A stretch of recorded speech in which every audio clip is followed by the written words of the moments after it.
Assalamualaikum warahmatullahi wabarakatuh.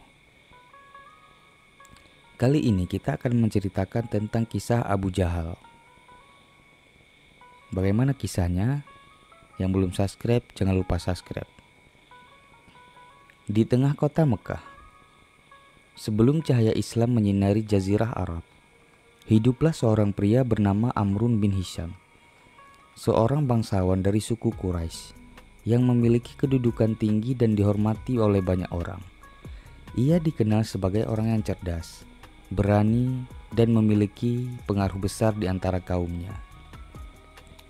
Namun, kecerdasannya tidak digunakan untuk mencari kebenaran, melainkan untuk mempertahankan kesombongan dan kebenciannya terhadap ajaran yang dibawa oleh Nabi Muhammad SAW.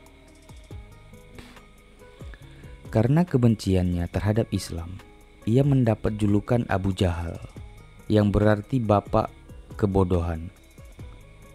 Bukan karena ia tidak berilmu, tetapi karena hatinya tertutup dari kebenaran, sehingga meskipun ia memahami sesuatu, ia menolaknya dengan kesombongan dan permusuhan terhadap Nabi Muhammad SAW. Ketika Nabi Muhammad SAW menerima wahyu pertama dan mulai menyeru manusia kepada Islam, Abu Jahal adalah salah satu orang yang paling menentangnya. Ia tidak dapat menerima ajaran tauhid yang diajarkan oleh Rasulullah SAW. Dikarena itu, berarti menghapuskan berhala-berhala yang selama ini disembah oleh orang-orang Quraisy dan mengancam kedudukannya sebagai pemimpin Mekah. Di setiap kesempatan, Abu Jahal berusaha menghalangi dakwah Nabi. Ia sering mengejek, mencelemo, bahkan merancang berbagai cara untuk menghentikan Islam agar tidak berkembang. Suatu hari, ketika Nabi Muhammad SAW sedang sholat di dekat Ka'bah, Abu Jahal dengan sombong berkata kepada teman-temannya, "Lihat Muhammad, tidakkah kalian ingin menghinanya?"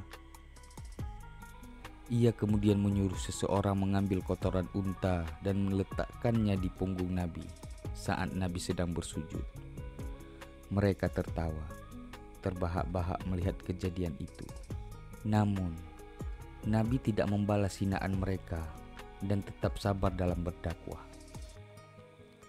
Tidak hanya itu, Abu Jahal juga sering mengancam orang-orang yang mau masuk Islam.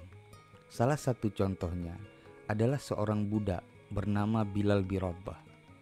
Ketika Bilal memeluk Islam, Abu Jahal memerintahkan agar ia disiksa dengan kejam. Bilal dijemur di padang pasir yang terik.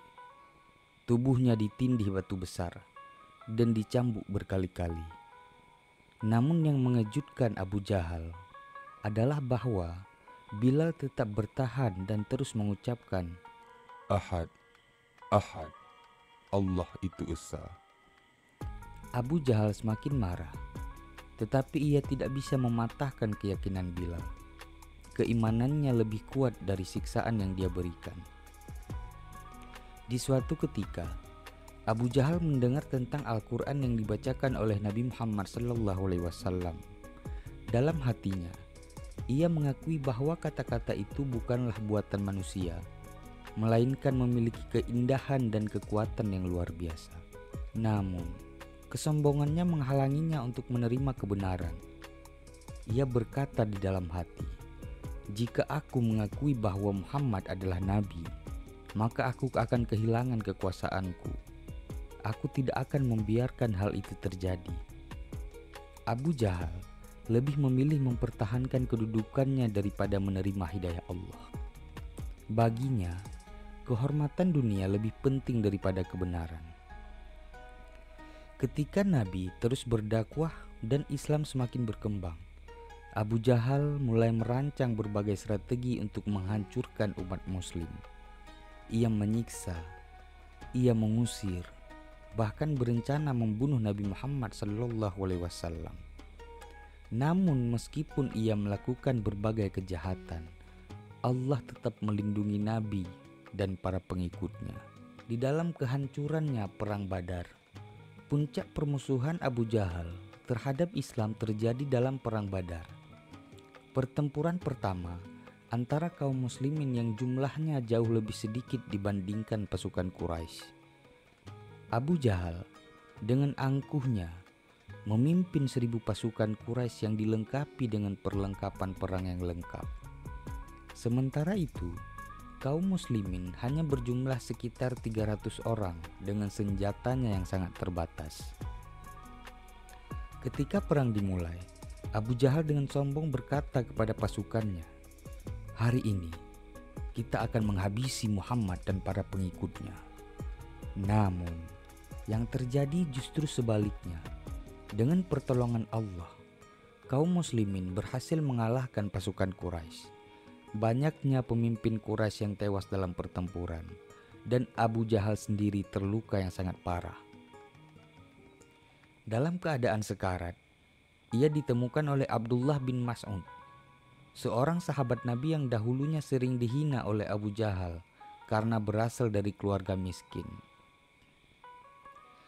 Abdullah bin Mas'ud mendekati dan berkata, "Inilah akhir dari kesombonganmu, wahai musuh Allah."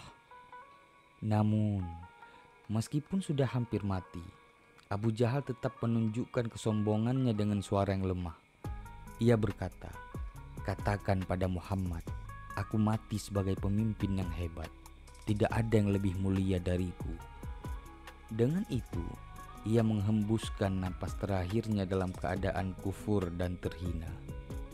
Pelajaran dari kisah Abu Jahal yang mengajarkan kita tentang bahayanya kesombongan. Kesombongan membuat seseorang menolak kebenaran, meskipun ia tahu bahwa kebenaran itu nyata. Kekuatan dan harta tidak berarti apa-apa jika hati dipenuhi dengan kebencian dan kezaliman. Orang yang melawan Allah pasti akan berakhir dalam kehancuran. Tidak peduli seberapa kuat dan berkuasanya ia di dunia. Dan pada akhirnya, nama Abu Jahal dikenang sebagai simbol kebodohan dan kesombongan. Sementara mereka yang dulu ia hina, seperti Bilal bin Rabah dan Abdullah bin Mas'ud, justru dikenang sebagai pahlawan Islam. Semoga kita dijauhkan dari sifat sombong seperti Abu Jahal dan selalu diberi hati yang terbuka untuk menerima kebenaran. Assalamualaikum warahmatullahi wabarakatuh.